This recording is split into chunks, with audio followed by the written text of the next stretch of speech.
저도 잘 못하거든요. 저도 잘 못하는 걸 같이 막 교회에서 나누려고 하니까 굉장히 부담됩니다. 저부터도. 그런데 또 우리 주님의 말씀이 이렇게 돼 있고 또 복음의 풍성한 내용 가운데 분명히 기록된 것인데 전하지 않을 수가 없지 않습니까? 그래서 제가 바라는 거는 나는 하나님께서 명령하신 대로 전하는데 들으시는 여러분이 좀 오늘따라 집중이 안 되시고 좀 이렇게 졸기도 하시고 그래서 좀 오늘은 많이 안 들어주시는 걸 그렇게 바라고 있습니다. 그래서 제가 오늘 세운 전략은 성경을 많이 읽는 거예요. 성경을 많이 읽어서 지루하게 만들어서 최대한 졸게 만들자. 나는 하나님 앞에 할 바를 다 했다고 말할 수 있지만 들은 사람은 아무도 없게, 그래서 서로가 부담스럽지 않게 그런 마음을 좀 품고 있었습니다. 지루한 이야기는 항상 날씨 얘기로 시작합니다. 날씨 좋죠.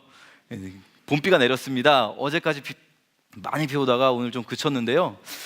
이렇게 비 오니까 저는 좀 별로 안 좋더라고요. 그런데 저희 아내가 이 비가 얼마나 좋은 비인데 그러냐 그러면서 막 한참 농사 이야기를 하는 거예요. 모내기를 하려면 요즘에 얼마나 비가 많이 필요하고, 막 저희 아내가 사실 그 농사 일을 하던 그 농부 출신이어서 굉장히 그 자부심이 강합니다. 그 농부심으로 저한테 막 도시에서 살아가지고 이 비가 얼마나 귀한지도 모르지 막 그러면서 얘기하는데 제가 알 리가 있나요? 어쨌든 이 농사 지으시는 분들께는 굉장히 귀한 비인 것 같습니다. 그러니까 우리가 감사해야죠, 이 비에.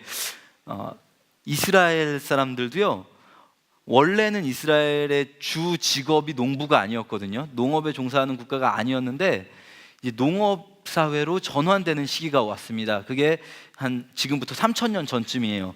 그 전까지 이스라엘 사람들은 뭐 하고 살았을까요? 주로 다 아시다시피 양치기였습니다. 목축업에 종사하다가 BC 1000년 지나면서 한 지금부터 3000년 전쯤에 농업 사회로 전환이 됩니다. 수십 년 전쯤에 배우신 신석기 혁명이 일어난 거죠. 농업혁명. 그러면서 이제 비가 굉장히 중요해졌습니다. 농사를 지으려고 보니까 이 비가 안 오면은 농사는 시작도 할 수 없는 거예요. 모내기도 하지 못하는 거죠. 물론 그때 모내기 방식이 아니었겠지만. 그래서 신도 이제 비를 주는 신이 굉장히 귀해진 겁니다. 그 전까지 이 사람들이 믿었었던 여호와라는 신은요, 사실은 이름도 없는 신이고 좀 이상한 신입니다. 왜냐하면은 신이라고 하면 역할이 있어야 되거든요. 뭐 하늘의 신, 땅의 신, 물의 신, 바다의 신, 강의 신, 비의 신, 천둥의 신, 뭐 이렇게. 여러분 뭐 잘 아시지 않습니까? 제우스는 하늘의 신이고 뭐 누구는 바다의 신이고 막 이렇게 있습니다. 우리나라에도 뭐 강의 신 하백과 뭐 하늘의 신 환웅과 이렇게 정해져 있습니다. 신들은 역할이 있어야 되는데 이 여호와 하나님은 역할이 없어요. 그냥 신이에요, 그냥. 그리고 이름도 없어요. 이 여호와는 사실은 이름이 아니고요, 그 뭐뭐가 있다라는 뜻의 비동사의 현재 분사형인데요. 어렵죠? 그냥 그 자신이 스스로 있다라는 뜻이에요. 그냥 그 자신이 스스로 있는 자라는 뜻이에요. 이름이 아닙니다. 이게 이름도 없고 역할도 없는 그냥 신이에요. 그냥 신. 그랬는데 이제 이 사람들은 좀 다른 신이 필요해졌어요. 뭐냐면 비를 약속해주는 신이 필요해졌어요. 비를 내려주는, 우리가 좀 잘못해도 우리가 제사만 잘 드리면 비를 오게 해준다고 약속해주는 신, 딱 좋은 신이 있었습니다. 이 시기에 고대 중동 지역에서 숭배받게 된 신이 그래서 바알입니다. 하늘의 신, 비를 약속해주는 신. 제사만 잘 드리면. 이게 얼마나 좋은 거냐면요, 여러분, 무당이 왜 좋은지 아세요? 저희가 무당한테 가서 얘기할 때 무당이 우리한테 당신 가난한 사람들 얼마나 도와줬어? 당신 정의롭게 살았어? 당신 법 잘 지키면서 살았어? 이런 거 물어봅니까? 안 그럽니다. 무당은요, 우리가 굿만 잘하면 그러면 잘 될 거라고 합니다. 그러니까 내가 평소에 어떻게 살았느냐가 중요한 게 아니라 그냥 내가 재물을 잘 바치면은 거기에 반대급부로 뭔가 나한테 해주는 거, 이게 굉장히 깔끔하고 좋지 않습니까? 쿨한 거죠. 그런데 우리 하나님은요, 그렇게 쿨하지가 않아요. 이 여호와 신앙이라는 거는요, 그냥 우리가 재물만 잘 바치면은 비를 확 내려준다 약속하는 게 아니라 니네가 이것도 해야 되고 가난한 자도 도와야 되고 뭣도 해야 되고 뭣도 해야 되고 뭣도 해야 돼, 거룩하게 살아야 돼, 막 이렇게 말하는 거죠. 그러니까 이 시기에 BC 1000년을 지나면서 이스라엘 백성들 마음에 이렇게 두 마음이 생긴 거죠. 하나님, 여호와 하나님을 따르는 게 옳은 것 같아요. 그런데 바알이 좋아요. 그래서 여호와와 바알 사이에서 왔다 갔다 하죠. 그게 바로 지난주에 우리가 나눴던 엘리야의 상황이었습니다. 엘리야가 왜 그렇게 도망 다니게 됐냐면 니네가 언제까지 여호와와 바알 사이에서 왔다 갔다 하겠냐 이러면서 백성들 앞에서 선포하다가 도망 다니는 몸이 됐거든요. 그런데 이 여호와가 옳은 것 같은데 바알이 좋은 것 같은 이 상황을 해결해 주는 해답이 생겼습니다. BC 8세기, 지금으로부터 2800년 전에. 이 BC 8세기경의 유물이 1975년에 발견됐습니다. 1975년에 발견된 토판에 그림이 하나가 새겨져 있었는데 이게 굉장히 놀라운 그림이에요. 우리가 잘 아는 어떤 신을 그리고 있습니다. 보실 텐데요. 혹시 여기 미성년자 계시다면 잠깐 눈을 가려주시겠어요? 약간 예. 이렇게 생긴 토판이 발견됐습니다. 이 신은요 황소로 상징되고요, 황소의 모양을 한 것으로 종종 표현되어 있고 큰 뿔과 거대한 성기가 특징입니다. 제가 가려놨지만 거대하게 있었습니다. 원래 그림에는. 여러분 인터넷에서 찾아보실 수 있는데요, 이 1975년에 발견된 토판 누구일까요? 비를 약속해주는 신. 힌트를 드리자면 그의 아내는 아세라입니다. 이게 아세라인데요, 그의 아내처럼 안 생겼지만 누구일까요? 이 신은. 놀랍게도 여러분 굉장한 힌트가 있는데요, 이 위에 자세히 보시면 글이 있거든요. 함정은 이게 고대 히브리어라는 게 함정인데 읽어보시면 뭐라고 써 있었느냐, 사마리아의 여호와와 그의 아세라라고 써 있었습니다. 이게 무슨 이야기일까요? 이 1975년에 발굴된 이 토판이 굉장히 혼란을 가져왔습니다. 사마리아의 여호와와 그의 아세라라고 써 있고 이런 그림이 그려져 있는 겁니다. 이 황소, 거대한 성기, 거대한 뿔은 전형적인 바알의 특징이거든요. 그래서 우리는 알 수 있는 거죠. 추측하건대 이 시기에 이스라엘 백성들이 바알과 여호와 사이에서 왔다 갔다 하다가 해결책을 찾아냈다. 여호와와 바알이 퓨전된 거죠. 마치 짬뽕 먹을까 짜장 먹을까 고민하다가 짬짜면이 생겨난 것처럼 이름은 여호와인데 생긴 건 바알입니다.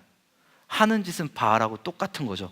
아내인 아세라 신을 데리고 있고 거대한 성기로 이렇게 비를 내려주고, 바알 신앙의 특징이 성경에도 여호와 신앙과 바알 신앙이 퓨전된 것이 나타날 수 있는데요, 이 BC 8세기를 그리고 있는 미가서에 보시면 바알 신앙의 특징 중에 하나가 뭐냐면 성전에 창기들이 있다는 겁니다. 왜냐하면 이 바알 신을 성적으로 만족시키면 바알 신이 내려주는 정액이 비라고 믿었거든요. 그런데 미가서에 뭐가 나오냐면 예루살렘 성전에 성전 창기들이 있다고 나옵니다. 이게 바로 바알 신앙과 여호와 신앙이 퓨전되는 거죠. 마음이 편해지지 않습니까? 내가 믿고 싶은 신이 있고 내가 믿어야 될 것 같은 신이 있는데 그게 서로 사이가 안 좋으면 굉장히 마음이 불편했을 텐데 하나로 싹 합쳐지니까 굉장히 편해지는 거죠. 이게 바로 우리가 오늘 나누고자 하는 BC 8세기, 지금으로부터 2800년 전의 이스라엘의 종교 상황입니다. 이 시대에 아모스라는 사람이 선지자로서 하나님의 말씀을 받고 하나님의 말씀을 선포했습니다. 아모스가 어떤 식으로 선포했냐면요, 지난주에 예배 전에 프렐류드 부른 찬양 혹시 기억하시는 분 있으신가요? 지난주에 예배 전에 이상한 노래를 불렀습니다. 이 노래 가사가 뭐였냐면요, 노래를 그만하라는 게 노래 가사였습니다. 너희 찬양을 그쳐라, 이게 찬양의 가사였습니다. 아까 영상에서도 보셨는데요, 아모스서 한번 같이 읽어보도록 할까요? 5장 21절부터 24절까지입니다. 제가 읽어볼까요? 나는 너희 절기를 미워한다. 너희 종교 모임이 역겹기만 하다. 너희가 태워드리는 번제물과 곡식제물을 내게 바쳐도 나는 받지 않겠다. 화목제물로 좋은 것을 바쳐도 나는 거들떠보지 않겠다. 너희 노랫소리를 멈춰라. 나는 너희 비파소리도 듣지 않겠다. 오직 정의를 강물처럼 흐르게 하고 의의 강이 마르지 않게 하여라. 이 말이 무슨 말입니까? 너희가 절기를 지키는 것, 이것은 이스라엘 백성들이 늘 예배를 드립니다. 매일 상번제라는 번제 예배를 드리고요, 일주일에 한 번씩 안식일 날 모여서 큰 예배를 드립니다. 그런데 특별히 1년에 몇 번 아주 큰 예배를 드리는 날이 있습니다. 우리가 마치 부활절이나 추수감사절이나 크리스마스 하듯이 이스라엘의 큰 절기들이 있는데요, 그런 절기를 나는 기뻐하지 않는다. 너희의 종교 모임 역겹다. 번제와 소제와 화목제, 이거는 제물의 종류인데요, 이런 제물들 아무리 나한테 갖다 줘봐라, 나는 거들떠보지도 않겠다. 노래 찬양 그만해라. 이게 지금 마치 주님께서 이를테면 우리가 이렇게 예배하려고 모여 있는데 이렇게 말씀하시는 겁니다. 니네 교회에서 모이는 거 역겹다. 니네 교회 모이지 말아라. 예배 드리지 말아라. 니네 헌금 거들떠보지도 않을 거다. 뭐 11조 건축헌금, 3% 헌금 다 거들떠보지도 않겠다. 왜 이런 심한 얘기를 하시는 거죠, 우리 주님이? 아래 나오죠. 정의를 물같이, 주님의 의를 흐르는 강물같이 흐르게 하라. 이 5장 7절에 뭐라고 말씀하시냐면 너희가 정의를 땅바닥에 버렸다. 그러므로 내가 너희의 모든 예배를 받지 않겠다 그러시거든요. 이 정의를 버렸다는 게 무슨 뜻일까요? 어떤 상황일까요? 아모스서에 나오는 상황은 이렇습니다. 이스라엘의 죄에 대해서 이렇게 말씀하십니다. 이스라엘이 죄를 많이 지었으므로 내가 그들을 심판하겠다. 그들이 은을 받고 의로운 사람을 팔았으며 가난한 사람을 신발 한 켤레 값에 팔았기 때문이다. 흙을 밟듯이 가난한 사람을 짓밟았고 연약한 자의 길을 굽게 했다. 그들의 신전에서 예배할 때도 가난한 사람들에게서 뺏은 옷 위에 누웠다. 벌금으로 거둔 돈으로 포도주를 사서 그들의 신전에서 마셨다. 이게 정의가 사라지는 것의 모습입니다. 이게 이스라엘의 죄악입니다. 이런 모습이 아모스서에 반복돼서 표현됩니다. 이게 무슨 말일까요? 사람을 어떻게 팝니까? 사람이 내 것도 아닌데. 아모스서에서 중요하게 다루고 있는 죄악 중에 하나가 이 시대에 성행한 고리대금업입니다. 사람들한테 돈을 꿔준 다음에 가난한 사람이 그 돈을 갚지 못하면 어떻게 할까요? 그 사람을 팔아버리는 거죠. 노예로. 은을 받고 사람을 팔고 신발 한 켤레 값에 노예로 우리 민족을, 동족을, 형제들을, 하나님의 백성을 팔아버리는 거죠. 그리고 또는 돈 꿔줘놓고는 돈 갚지 못한다고 그 사람 걸 다 뺏어오고 옷까지까지 뺏어와서는 그 옷을 가지고 자기네 교회에서 예배 드릴 때 그걸 깔고 안고 이렇게 하는 거죠. 이건 마치 이 시대에 지금 우리로 따지면, 우리가 대전이라고 생각하면 조금 우리 마음이 어려울 수 있으니까 뭐 예를 들어보겠습니다. 뭐 이런 교회가 있다는 건 아니고 뭐 강남쯤에, 서울에 부자들 다니는 교회가 있다고 해보죠. 높은 분들, 뭐 부자들, 사장님들 다니는 교회. 그 교회에서 이분들이 가난한 사람들을 억압하고 노동자들을 착취하고 비정규직들을 착취하고 이렇게 해서 번 돈으로 그 교회를 꾸며놓는 겁니다. 그들의 가난한 자들의 옷을 빼앗아서 그걸로 그들의 교회를 꾸미고 화려한 교회를 지어놓고 화려한 예배 처소를 지어놓고 그렇게 예배를 드리고 자기들끼리 하나님이 우리 편이다라고 말하면서 우리가 이렇게 예배를 잘하면 하나님이 우리에게 비를 줘서 우리의 농사가 잘 되게 해주시겠지라고 말하는 그런 상황인 거죠. 제가 마음이 좀 어렵네요. 여러분이 그렇게 저를 노려보고 계시니까 우리 말고 강남에 있는 어느 교회라고 해두겠습니다. 아모스는 그런 상황 속에서 하나님의 말씀을 들었습니다. 정의를 흐르게 하라. 하나님은 예배를 미워하시지 않습니다. 하나님 예배를 너무 좋아하십니다. 성경에 보면 수많은 곳에서 하나님은 예배받기를 기다리고 계십니다. 그런데요, 정의롭지 못한 자들의 예배, 하나님을 버린 자들의 예배, 하나님의 말씀을 떠난 거짓 예배는 하나님이 역겹게 여기십니다. 이사야서 1장에서도, 이사야도 아모스와 동시대 사람인데요, 똑같이 말씀하십니다. 너희가 3일마다 나와서 예배를 드리고 너희가 채소에 11조를 하고 뭘 챙기고 그래봐야 역겹다. 너희는 와서 나의 집 마당만 밟고 가는구나. 누가 너희더러 와서 제물을 바치라고 했느냐. 이사야서 1장 말씀입니다.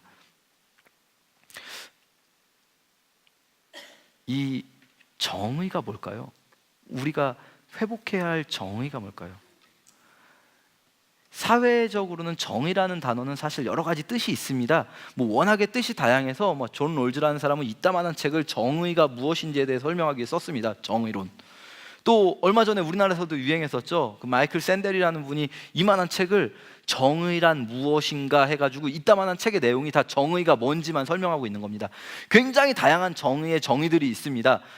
법적인 개념에서 정의라는 것은 우리가 흔히 응보적 정의라고 부르는데요, 죄 지은 사람에게 그에 합당한 벌을 주는 것, 이것이 법적인 개념에서의 정의라고 합니다. 경제적인 개념에서의 정의는 배분적 정의라고 부르는데요, 일한 사람에게 그 일에 합당한, 노동에 합당한 대가를 지불하게 하는 것, 이게 정의라고 합니다. 여러 가지 의미가 있지만 성경에서 말씀하시는 정의, 성경이 이 정의라는 단어, ጼ다카라는 단어를 사용할 때는 사실 굉장히 심플합니다. 성경이 말씀하시는 정의는 바로 이겁니다. 같이 한번 읽어볼까요? 시작. 옳은 일을 배우고 정의를 찾아라. 억눌림 받는 사람을 구해주고 재판에서 고아들을 지켜주며 과부들의 억울한 사정을 들어주어라. 이게 정의입니다. 성경이 말씀하시는 정의라는 것은 고아와 과부를 돌아보고 억눌린 자를 도와주는 것, 이게 바로 성경이 말씀하시는 ጼ다카, 우리가 정의라고 번역해 놓은 단어의 뜻입니다. 왜 고아와 과부겠습니까? 고대 사회에서 재산 소유는 성인 남성 기준으로 이루어졌습니다. 고아와 과부라는 사람들은 생산 수단이 없는 사람들, 즉 가난한 자들입니다. 지금으로 말하면 가난한 이들, 소외된 이들, 생산 수단이 없는 사람들, 이런 사람들이 바로 우리가 도와야 될 사람들이고, 이들을 돕는 것이 정의입니다. 이 정의를 땅바닥에 버리면 우리가 어떤 예배를 드려도 하나님께서 받지 않는다고 강력하게 말씀하시는 겁니다. 아모스가 이 베델이라는 곳에 가서 선포했습니다. 베델이 말하자면 당시의 북이스라엘의 가장 큰 예배당입니다. 가장 큰 교회, 가장 부자들이 모이는 교회에서 아모스가 이렇게 선포했습니다. 그러면 이 교회 사람들이 아이고 우리가 잘못했네, 아이고 우리가 회개해야겠네, 이랬을까요? 아모스 선생님 한 번 더 와서 설교 좀 해주시죠, 아모스 목사님, 그랬을까요? 오늘 본문 말씀인데요, 주보에도 있고요, PPT 보시면서 같이 한번 읽어보도록 하겠습니다. 같이 읽겠습니다. 시작. 아마샤가 아모스에게 명령하였습니다. 예언자야, 여기를 떠나라. 유다 땅으로 가버려라. 거기에 가서 예언하면서 벌어먹고 살아라. 다시는 이곳 베델에서 예언하지 마라. 이곳은 여로보암 왕의 거룩한 곳이요 이스라엘의 성전이다. 그러자 아모스가 아마샤에게 대답했습니다. 나는 예언자도 아니고 예언자의 아들도 아니다. 나는 단지 목자이며 무화과 나무를 기르며 사는 사람일 뿐이다. 이 아마샤는 윗절에서 보시면은 베델의 대제사장입니다. 말하자면 이 교회 담임 목사입니다. 아마샤가 나와서 아모스에게 말합니다. 예언자야, 너는 니네 동네 가서나 해라. 여기는 왕이 예배드리는 곳이다. 여기는 왕과 귀족들이 와서 예배하는 높은 분들 계시는 곳이니까 너는 니네 동네 가서 그걸로 벌어먹고 살아라. 자기가 지금 종교를 벌어먹는 수단으로 삼고 있으니까 남들도 다 그런 줄 압니다. 자기가 지금 종교를 가지고 자기 벌이로 생각하니까 아모스한테도 그렇게 말합니다. 너는 가서 니네 동네 가서 예언하고 그걸로 벌어먹고 살아라. 강남에 있는 어느 교회 가서, 자꾸 강남에 있는 교회를, 강남이 죄송하네요, 예, 뭐 딴 데라고 해볼까요? 그냥 서울, 좀 더 범위를 넓혀서 부자들 다니는 교회 가서 어떤 분이 이렇게 선포한 겁니다. 그 교회 가서 여러분이 나쁜 방법으로, 사회적으로 옳지 못한 방법으로, 정의롭지 못한 방법으로 가난한 이들을 돕지 않으면서 그들을 착취해서 번 돈 가지고 교회당 이렇게 예쁘게 꾸며놓고 아름답게 만들어놓고 이렇게 화려한 예배, 세션 엄청 화려하고 찬양팀이 막 넘치고, 여러분에게 하나님 말씀하십니다. 여러분 말고요, 제가 이렇게 보고 할게요. 예를 드는 거죠. 여러분에게 하나님 말씀하십니다. 당장 노래를 그치십시오. 당장 찬양 멈추십시오. 당장 예배를 멈추십시오. 하나님이 당신들의 예배, 당신들의 헌금 역겹다고 하십니다. 이렇게 말하는 상황에 그 교회 담임 목사님이 나와서 뭐라고 합니까? 저기요 목사님, 목사님 어디서 오셨어요? 당신의 동네 가서 하세요. 목사님은 당신 교회 가서 하세요. 여기는요 높으신 분들 오시는 곳이에요. 여기서 이러시면 안 돼. 목사님은 저기 목사님 계신데 대전 가서 하세요. 이렇게 말하는 거죠. 아모스가 뭐라고 대답합니까? 나는 예언자도 아니고 예언자의 아들도 아닙니다. 나는 목사도 아니고 전도사도 아닙니다. 나는 그냥 양치는 목자고 무화과 나무를 재배하는 사람일 뿐입니다. 라고 말합니다. 여기서 우리가 오늘 나눌 나무가 등장합니다. 무화과 나무. 무화과로 번역됐지만 사실은 이 시크머 트리라는 것은 돌무화과 나무 혹은 이집트 무화과 나무를 말하는데요. 이 아모스의 말이 조금 이상합니다. 양치는 사람인데 동시에 또 돌무화과 나무를 재배하는 사람이다. 이게 무슨 뜻일까요? 아모스가 부자라서 이 양떼 목장도 운영하면서 또 한편으로는 무화과 농장도 운영하고 있는 걸까요? 뭔가 이 문맥의 흐름상 그러진 않을 것 같지 않습니까?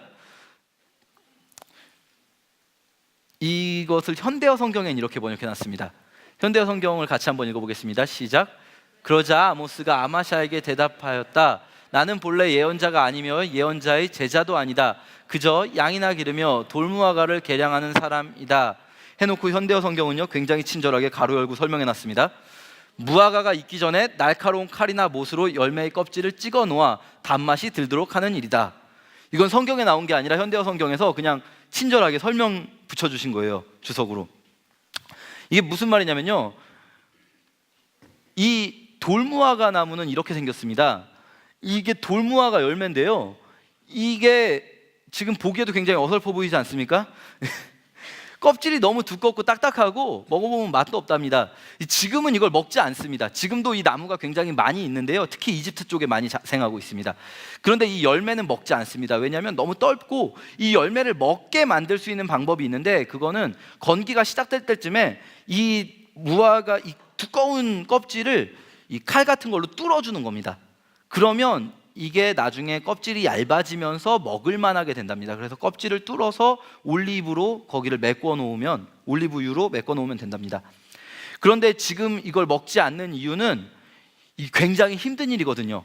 들어가는 노동력이 굉장합니다. 이 떼약볕에, 하필이면 건기가 시작될 그 타이밍부터 이 작업을 해서 10월 전에 맞춰야 되는데요, 떼약볕에 나무 위에 올라가가지고 막 뚫리지도 않는 거 열심히 뚫어서 구멍 뚫고 거기 메꾸고, 이런 작업이 들어가는 노동력이 너무 큰데 정작 먹을 거는 그렇게 또 많지는 않거든요. 그래서 지금은 이 돌무화과는 재배하지 않습니다. 그냥 자생종으로서 거기 크고 있죠. 그런데 성경 시대에는 이 돌무화과를 재배하는 사람들이 있었다는 겁니다. 누구였을까요? 양치는 사람들. 왜 그럴까요? 양치는 사람들은 농업사회가 되면서 점점 하층민이 되어갔습니다. 이 양치는 사람들은 우기 때에는 그나마 이 풀이 좀 자라기 때문에 양들을 몰고 다니면서 풀을 먹일 수 있었겠죠. 그런데 건기가 오면, 굉장히 기나긴 건기가 오면 비 한 방울 내리지 않는 곳에서 이 양들을 먹일 것이 없습니다. 자기도 먹고 살 것이 없습니다. 대부분 양치기는 가난했습니다. 양치기가 가난했다는 사실을 알 수 있는 건 뭐냐면요, 저희가 예수님 태어나실 때 크리스마스 연극에서 보면 예수님을 찾아온 목자들 원래 뭐 하고 있었죠? 한밤에 양치면서 들판에서 자고 있었습니다. 들판에서 자고 있었다 이러니까 굉장히 아름답게 고요한 밤 거룩한 밤 노래 나오면서 그렇게 느껴지지만 노숙하고 있는 겁니다. 이 사람들 지금 굉장히 힘든 사람들입니다. 그런데 이 사람들이 건기가 되면 먹을 것이 없기 때문에 이 농부들하고 협상을 하게 되겠죠. 농부들이 이 돌무화과가 자기들 밀밭 같은 데 자라고 있으면은 이거라도 니네 재배해라, 그러면 뭐 줄게. 이 양치기들 입장에선 그게 너무 큰 노동이고 그에 비해서 주는 노동의 대가는 너무 작았지만 할 수밖에 없습니다. 왜냐하면 그거라도 해서 먹고 살아야 되거든요. 이때 그 농장 주인들이, 농부들이 할 수 있는 제일 큰 논리가 뭡니까? 너 아니어도 일할 사람 많아, 이거 아니겠습니까? 너 아니어도 일할 사람 많아, 하기 싫으면 하지 마. 하기 싫으면 하지 않았을 때는 누가 지냐면 항상 없는 사람이 지게 돼 있습니다. 왜냐하면 지금 양치기들은 당장 이거 안 하면은 하루 먹고 살기도 힘들고 굶게 되는데, 농부들은 이거 양치기가 안 해도 자기는 먹고 살 수 있거든요. 그러니까 하기 싫으면 하지 마, 이렇게 말하는 거죠. 뭐 저희도 똑같지 않습니까? 이게 요즘 시대에도 제가 대전에 내려와서 이렇게 막 아르바이트를 찾으려고 예전에 했었는데, 이 아르바이트 홈페이지에서 막 뒤지는데, 그 알바 그 홈페이지에서 막 뒤지는데 깜짝 놀랐습니다. 이 최저임금도 안 맞춰주는 곳이 너무 많은 거예요. 심지어 저는 이제 사역을 하면서 아르바이트를 하려고 하니까 야간에 일을 해야 되는데 야간 수당을 주는 곳은 한 군데도 없었습니다. 그래도 괜찮습니다, 그들은. 왜냐하면 일할 사람 많거든요. 야간 수당 달라는 얘기 하면은 일하지 마, 그럼 그냥 너 아니어도 일할 사람 많아, 이렇게 나오겠죠. 지금 아모스가 한 말은요, 나는 목사도 아니고 전도사도 아닙니다. 나는 그저 양치기일 뿐이고 그냥 비정규직 학대받는 소외된 노동자입니다, 이렇게 말하고 있는 겁니다. 그게 중요합니까? 아모스가 누구인지가 중요합니까? 지금 하나님이 우리의 예배를 받지 않겠다고 하시는데, 베델에서 그들이 열심히 드리는 그 제사를 보고 하나님이 역겹다고 하시는데, 아모스가 천민이라는 것이 그게 중요할까요? 이런 교회가 하나님께서 하나님의 마음으로 말씀을 해도, 예언자를 보내 선포해도 듣지 않고 우리는 우리끼리 이게 우리 스타일의 믿음이야, 이게 높으신 분들 예배드리는 곳이야 라고 하는 그 교회가 2800년 전에 베델에만 있었겠습니까? 사마리아에만 있었을까요? 서울 강남에만 있습니까? 혹시 우리 마음속에 있는 건 아닌지 우리가 한번 곰곰이 생각해 봤으면 좋겠습니다. 굉장히 제가 부담스럽네요, 이런 말씀 드리기가. 아모스로부터 800년쯤 후에 예수님이 오셨습니다. 그리고 예수님이 교회를 만드셨습니다. 예수님의 이름으로 세워진 교회에는 이런 문제가 없었을까요? 예수님의 친동생인 야고보가 쓴 글이 야고보서인데요, 이 야고보는 교회를 향해서 편지를 쓰면서 이런 글을 썼습니다. 교회에게 하는 말입니다. 부자들이여 잘 들으십시오. 여러분에게 고난이 닥칠 것이니 소리 높여 슬프게 우십시오. 여러분의 재물은 썩었고 여러분의 옷은 좀 먹었습니다. 일꾼들이 들에서 일하나 그들에게 품삯을 주지 않으니 추수한 곡식 앞에서 그들이 울부짖고 있습니다. 이제 만군의 주님께서 그들의 우는 소리를 들으셨습니다. 이 땅에서 여러분은 사치스러운 생활과 쾌락을 즐겼으며 마치 도살장에 끌려가기 전에 짐승처럼 자기 배만 채웠습니다. 교회 안에다 대고 하는 말씀입니다. 교회 안에 이런 사람들이 여전히 있었다는 겁니다. 예수님의 이름으로 세워진 교회인데 예수님의 친동생인 야고보가 지금 이렇게 말하고 있는 것입니다. 야고보는 이렇게도 말합니다. 같이 읽어보겠습니다. 시작. 하나님께서 받으시는 경고는 어려운 처지에 있는 고아와 과부를 돌보고 세상의 악에 물들지 않도록 자신을 잘 지키는 것입니다. 하나님께서는 이런 순수하고 깨끗한 신앙을 보십니다. 야고보는 이런 말씀도 하셨습니다. 너희 중에 만약 형제를 보고 따뜻하게 해라, 잘 입어라, 배부르게 먹어라 라고 말만 하고 그에게 먹을 것을 주지 않는다면 그게 무슨 도움이 되겠느냐. 야고보서의 말씀입니다. 여러분, 어떤 분들은 이렇게 얘기하시기도 합니다. 교회가 혹은 그리스도인이 가난한 사람을 도와야 되는 것, 사회적인 역할을 해야 되는 것은 복음을 전하기 위한 수단으로 삼기 위해서다. 쉽게 말하면 그 사람들한테 뭘 좀 도와줘가지고 그 사람들을 교회로 나오게 하기 위한 수단으로 교회가 그런 사회적 행위를 하는 거다, 이렇게 말씀하시기도 합니다. 여러분, 지금 많은 말씀들을 보지 않았습니까? 우리가 가난한 사람들을 돕는 건요, 그 사람들 교회 데리고 나오려고 하는 게 아닙니다. 물론 그분들이 교회 나오는 게 좋습니다. 그분들의 영혼까지도 살려줄 수 있는 것 가장 귀한 일입니다. 그렇지만 우리는 수단으로서, 어떤 일을 하기 위한 수단으로서 그분들을 돕는 것이 아닙니다. 우리가 가난한 자들, 소외된 자들을 돕는 것은요, 그 자체가 복음의 진리이기 때문입니다. 그 자체가 복음의 본질 중에 하나이기 때문입니다. 여러분, 원하신다면 제가 정말 수백 구절이라도 성경에서 보여드릴 수 있을 것 같습니다. 제가 이런 이야기를 하기가 굉장히 부담스럽습니다. 왜냐하면 당장에 저도 이렇게 못하고 있고요, 들으시는 분들 중에 너는 잘하고 있냐 이러실 수도 있고, 또 어떤 분들은 제가 또 어리지 않습니까? 어려가지고 세상 물정 모르는 전도사가 당신이 아직 어려서 그런 거야, 또 제가 이렇게 겉보기엔 더 어려 보이지 않습니까? 실제 나이보다도. 굉장히 제가 그 동안인데요. 예. 그러다 보니까 저도 이런 말씀을 나누기가 너무나 부담스럽습니다. 하지만 하나님의 말씀인 줄 믿으시기 바랍니다. 하나님께서 지금 우리 시대의 교회들에게 동일하게 말씀하고 계신 것 같습니다. 혹시라도 말씀 들으시면서 난 부자가 아니라 참 다행이다 하시는 분들도 있을 것 같아요. 아유, 부자들은 굉장히 부담스럽겠다. 야, 이거 오늘 부자들은 오지 말았어야겠네. 야, 나는 진짜 가난해서 참 다행이다, 이렇게 생각하시는 분들도 있을 것 같은데요, 부자의 기준이 뭐냐면요, 이렇게 말씀하십니다. 같이 읽어볼까요? 사람들이 요한에게 물었습니다. 그러면 우리가 어떻게 해야 합니까? 요한이 그들에게 대답했습니다. 옷이 2벌 있는 사람은 하나도 없는 사람에게 나눠주고 양식이 있는 사람도 이와 같이 하라. 사람들이 침례 요한을 찾아와서 우리가 어떻게 해야 됩니까? 물어봤을 때 침례 요한이 가서 금식 기도해라 말하지 않았습니다. 옷이 2벌 있는 사람은 나눠줘야 됩니다. 먹을 것이 있는 사람도 그렇게 해야 됩니다. 옷이 2벌 있는 사람이 부자입니다. 자기가 쓰고 남는 게 있으면 그게 부자입니다. 여러분, 우리 중에 가난한 분이 있을 수도 있죠. 그러나 아마도 대부분의 우리는 성경적인 기준으로 봤을 때는 부자일 겁니다. 누가는 이 가난한 자와 부자에 대한 관심이 굉장히 많아서 누가복음엔 이런 말씀이 많이 나와 있습니다. 그래서 막 부자들, 누가복음 12장부터 특히 막 몰려 있는데요, 한 장에 한두 번씩 계속 나옵니다. 누가복음 12장에 부자가 뭐 창고에 쌓아놓을까 고민하다가 그날 밤에 주님이 데려가시면은 이런 바보 같은 놈아 이렇게 되고요. 누가복음 14장에서 부자와 나사로 이야기가 나옵니다. 부자는 뭔 죄가 있는지도 모르겠는데 지옥 가 있습니다. 부자와 나사로 이야기에서 나사로는 그냥 가난하다고만 나오는데 천국 가 있고요. 누가복음 18장에서 이런 말씀이 나옵니다. 그 정점이죠. 부자 청년이 예수님을 찾아왔습니다. 그래가지고 예수님한테, 예수님, 제가 어떻게 해야 영생을 얻을 수 있습니까? 제가 어떻게 해야 구원받을 수 있습니까? 물어봤을 때 예수님께서 이렇게 말씀하셨고요, 이렇게 부자 청년은 돌아갔습니다. 그러고 나서 예수님 말씀하십니다. 부자가 하나님 나라에 가기가 이렇게 어렵다.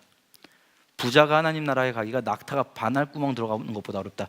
계속해서 누가복음 12장부터 19장까지는, 18장까지는 부자들의 실패 얘기만 계속해서 나옵니다. 부자는 안 된다, 부자는 안 된다. 그러다가 누가복음 19장에 이런 사람이 등장합니다. 삭개오입니다. 우리가 잘 알고 있습니다. 삭개오. 어떻게 알고 계시죠? 삭개오? 키가 작아서 뽕나무에 올라간 사람. 이 뽕나무가 사실은 돌무화과 나무인데요, 이 삭개오, 키가 작은 사람이라는 것에서 보통은 우리가 어떻게 알고 있냐면 뭐 거의 굉장히 심각할 정도로 키가 작은, 그래서 거기에 막 콤플렉스를 가지고 있고 막 이런 식으로 우리가 성경을 읽으면 생각합니다. 그렇지 않습니다. 여러분, 키가 저만큼만 돼도요, 사람들 좀 많이 몰려 있으면 잘 안 보입니다. 네. 제가 뭐 이렇게 막 왜 웃으십니까? 여러분도 많이 경험해 보셨잖아요. 대부분의 우리들은요, 사람 많이 모이면 잘 안 보입니다. 가끔 이렇게 크신 분들이 이렇게 있어서 문제예요. 저런 분들은 좀 뒤에 계셔야 되는데, 이렇게 크신 분들이 앞에 서면은 작은 사람들은 대부분 안 보입니다. 그렇다고 해서 뭐 제가 컴플렉스를 막 가지고 있느냐, 그게 아니죠. 삭개오에 대해서 성경이 말씀하시는 것은 키가 작아서 컴플렉스가 있었다는 말이 아니라 삭개오가 큰 부자였다는 겁니다. 지금 계속해서 부자 이야기하고 있지 않습니까? 18장에서 부자는 천국에 들어갈 수 없다고 말씀하셔놓고는 큰 부자 삭개오를 이야기합니다. 그러면 이걸 읽는 사람 입장에서는 또 부자야? 또 실패하겠네? 이런 생각을 하겠죠. 그런데 여기서 반전이 일어납니다. 이 삭개오가 예수님이 보이지 않으니까 돌무화과 나무 위로 올라갑니다. 이 돌무화과 나무, 6월절입니다. 예수님이 오시는 건 6월절인데요, 이 6월절부터 바로 건기가 시작됩니다. 이 6월절에 건기가 시작되어서 돌무화과 나무를 배양하는 그 작업을 노동자들, 그 시대의 가장 하층민들이 해야 되는 상황이었습니다. 어쩌면 사다리를 놔놨을지도 모르겠어요. 사다리 타고 올라가는지도 모르겠습니다. 큰 부자인 삭개오가 가장 가난한 자들이 올라가는 그 돌무화과 나무로 올라간 겁니다. 이 장면은 우리는 그냥 삭개오가 키가 작아서 보러 올라갔네 이러겠지만, 이 시대에 성경을 읽었던 사람들에게는 굉장한 반전의 장면으로 보이는 겁니다. 부자가 가장 가난한 사람들의 일터에 간 겁니다. 사장님이 제일 외국인 노동자들 일하는, 이주 노동자들 일하고 계시는 공장에 사장님, 회장님이 찾아간 겁니다. 이 삭개오가 어떻게 됐을까요? 우리 다 잘 아시지 않습니까? 삭개오는 주님 앞에서 자기가 자발적으로 말했습니다. 제가 제 재산을 팔아서 가난한 사람들을 돕겠습니다. 제가 혹시라도 남의 것을 뺏은 게 있다면 제가 다 돌려주겠습니다. 4배로 돌려주겠습니다. 예수님이 삭개오에게 말씀하셨습니다. 오늘 이 집에 구원이 이르렀다. 이 사람도 아브라함의 자손이다. 지금 누가는 무슨 얘기하고 있는 거냐면요, 부자들에게 너희의 것을 가난한 자들을 위해서 써라 라고 말하고 있는 겁니다. 그러지 않으면 구원이 이르지 않는다고요. 누가는 그렇게 말하고 있는 겁니다. 좀 이건 신학적으로 애매할 수도 있겠지만 분명한 건 뭐냐면, 우리가 예수님을 믿는다면, 우리가 그리스도의 제자라면 우리는 행동해야 합니다. 우리는 반드시 도와야 합니다. 왜냐하면 주님이 그렇게 명령하시고 계시기 때문입니다. 저는 이런 설교를 하기가 너무 싫습니다. 그냥 저만 잘하고 나만 좀 잘하고 살면 되지, 뭐 다른 사람들한테 굳이 해가지고 듣기 싫은 소리 해가지고 욕먹을 거 있나, 듣기 좋은 이야기만 해가지고 좀 귀염 받으면서, 저는 주로 이제 귀엽게 생기지 않았습니까? 교회에서 귀염 받을 수 있는 조건을 갖추고 있는데 귀염 받는 전도사로 그냥 살아가면 되지, 굳이 내가 이렇게 해야 되는가? 이런 것을 강단에서 이야기해야 되는가? 그런데요, 사도 바울이 자기 제자이자 후배 사역자인 디모데를 가르칠 때 이렇게 가르쳤습니다. 모든 사역자들에게 사도 바울이 하는 말입니다. 같이 한번 읽어보겠습니다. 이 세상의 부자들에게 이 말을 전하십시오. 교만하지 말며 돈을 의지하지 말고 하나님께 소망을 두라고 가르치십시오. 선한 일을 하도록 노력하며 베푸는 가운데 부유함을 누리도록 그들을 가르치십시오. 나눠주고 베풀 때에 맛볼 수 있는 참 기쁨을 말해주십시오. 제가 그래서 말하지 않을 수가 없습니다. 제 주변에 가장 가까운 사람 중에 부자가 누구 있나 살펴보니까 저희 아내가 부자입니다. 저는 아내에게 착취받고 있는 저희 아내가 부자인데요. 제가 그래서 이 설교를 준비하기 전에 4월 초에 준비하면서 아내에게 이렇게 말했습니다. 아내, 제가 4월 달에 이런 설교를 할 건데 또 이 설교를 또 하는데 이번에 또 설교하니까 우리가 한번 이렇게 합시다 했더니 아내가, 아니 우리 이미 뭐 정기후원도 하고 막 하는데 합시다. 제가 이렇게 함부로 강하게 말할 수 있는 위치가 아닌데요. 원래 저희 집에서 보통 저희 아내가 전화 오면 저 이렇게 받습니다. 예 아내, 예. 저희 청년 중에 본 사람이 있을지도 모르겠어요. 제가 운전하다가도 전화 오면, 제가 원래 다른 전화 운전할 때 잘 안 받거든요. 아내 전화 오면은 받아서 예 아내, 알겠어요. 이렇게 받습니다. 그런데 제가 정말 오랜만에 아내에게 좀 강하게 권면하였습니다. 그리고 여러분께도 부탁드리고 싶습니다. 여러분, 설교를 들었으면 반드시 행동하셔야 합니다. 저희 청년부 소그룹 중에 설행일치라는 소그룹이 있어요. 설교와 행함을 일치시킨다.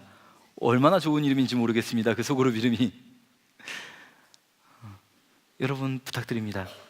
이번 한 주 동안 액션을 취해 주시기 바랍니다. 제가 원래는 이 4월달 한 달간 설교 계획 세우면서 이런 계획을 세웠었어요. 이 설교 마치고 나가실 때 로비에다가 유니세프, 뭐 컴패션, 초록우산 어린이재단, 월드비전, 기아대책, 무슨 뭐 아담, 그리고 또 우리 쪽방촌 배식하는 베데레지, 모든 그 브로셔들을 모아다가 로비에다가 딱 넣는 거예요. 그래가지고 제가 그거를 그 형광펜으로 계좌번호에 색칠해가지고 계좌번호에 하이라이트 해가지고 로비에 놓고 가시는 길에 가져가십시오 이렇게 하려고 하다가 이것까지는 좀 심할 수도 있겠다 싶어가지고 하지 않았는데요. 여러분 하실 수 있는 게 너무 많습니다. 오늘 주보에도 보니까요, 제가 이거 하나로 그냥 이걸로 좀 말씀드리려고 다른 브로셔들은 챙기지 않기로 했는데요. 컴패션이라는 단체는 뭐 다 비슷합니다. 유니세프, 월드비전, 컴패션 다 비슷한데요. 가난한 나라의 어린이들, 또 우리나라의 가난한 어린이들을 돕는 단체입니다. 체험전이 있다고 하네요. 대전 갤러리아 타임월드 10층 갤러리, 어딘지 다 아시죠? 둔산동에 있습니다. 내일은 휴관일이고요. 가기 전에 인터넷으로 예약을 하셔야 된다고 합니다. 가시면 가난에서 희망까지 15분 내에 체험할 수 있다고 하고요. 아마도 인도에 있는 그 쓰레기 마을을 그대로 재현해 놓은 것 같습니다. 그래서 들어가서 경험해 볼 수 있도록. 컴패션도 좋고 월드비전도 좋고 기아대책도 좋고 유니세프도 좋고 어디든 좋습니다. 여러분 이번 한 주간 액션을 취해 주시기를 부탁드립니다. 여러분 할 수 있는 것들이 그 외에도 많이 있습니다. 여기 보니까 다음 주에 쪽방촌 배식봉사 가시네요. 가십시오. 의료봉사도 있네요. 오늘 가십시오. 라오스에 가서 라오스에 있는 무앙순 마을, 어딘지 모르겠지만 거기를 섬기기도 하고 초등학교 보수 작업도 하고 페인트 칠도 한다고 합니다. 이건 아직 날짜가 좀 많이 남았는데 가시든지 재정으로 후원하시든지 해서 여러분에게 하나님께서 주신 재물을 하나님이 원하시는 곳에 사용하시기 바랍니다. 정말 이것도 저것도 모르겠다 하시는 분들은 주변에 가난한 사람이 없는지, 힘든 사람 없는지 생각해 보시고 도우십시오. 그것도 안 되면 H카페 가서 커피 100잔 사드세요. 다 기부됩니다. 여러분 간절한 마음으로 부탁드립니다. 우리가 그리스도의 십자가를 믿는다면 그 십자가가 우리에게만 다가온 것이 아니라 주님이 그 십자가를 지고 소외된 자들, 가난한 사람들에게 찾아가셨다는 사실을 기억하시고 하나님이 눈물 흘리시는 그 땅에 여러분의 눈물이 떨어져야 합니다. 하나님께서 십자가 지고 가신 그곳에 우리도 가기를 원합니다. 우리 교회의 예배를 보고 하나님께서 너희 이 부자들아, 너희의 예배가 역겹다라고 말씀하시지 않도록 우리 반드시, 우리가 늘 해야 되지만 이번 한 주는 꼭 실천하는 한 주가 되었으면 좋겠습니다.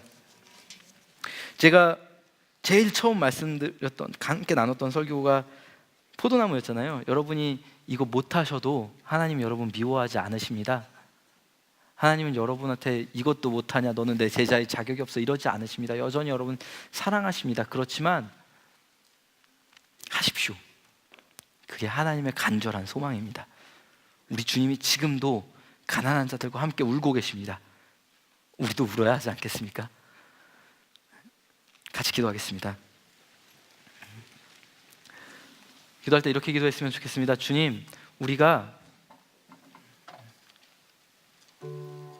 우리에게 주신 재물을, 우리에게 주신 이 육신을 우리가 할 수 있는 모든 것을 다해서 주님 원하시는 곳에 쓸 수 있을 때까지 주님 우리를 일으키시고 도와주세요. 주님, 지금 당장은 우리들 할 수 있는 게 많지 않다고 생각되기도 하고, 또 우리의 믿음이 부족하여서, 우리가 연약하여서 많은 것을 못한다면 주님, 이번 한 주 동안 정말 단 하나라도, 아주 작은 것이 하나라도 하나님 할 수 있게 도와주세요. 주님, 그리고 우리가 한 것은 작은 행동 하나이지만 어린아이가 드린 5개의 떡으로 5,000명을 먹이셨던 주님이 우리가 드린 그 작은 것으로 수많은 소외된 이들을 살리시는, 수많은 죽어가는 아이들에게, 아프리카에, 시리아에, 우리나라에 곳곳에서 어려움을 당하고 있는 모든 이들을 살리시는 하나님의 오병이어의 기적을 베풀어 주시옵소서. 하나님, 제가 이번 주에 반드시 행동할 수 있도록 주님 저를 이끌어 주세요. 우리 함께 기도하시겠습니다.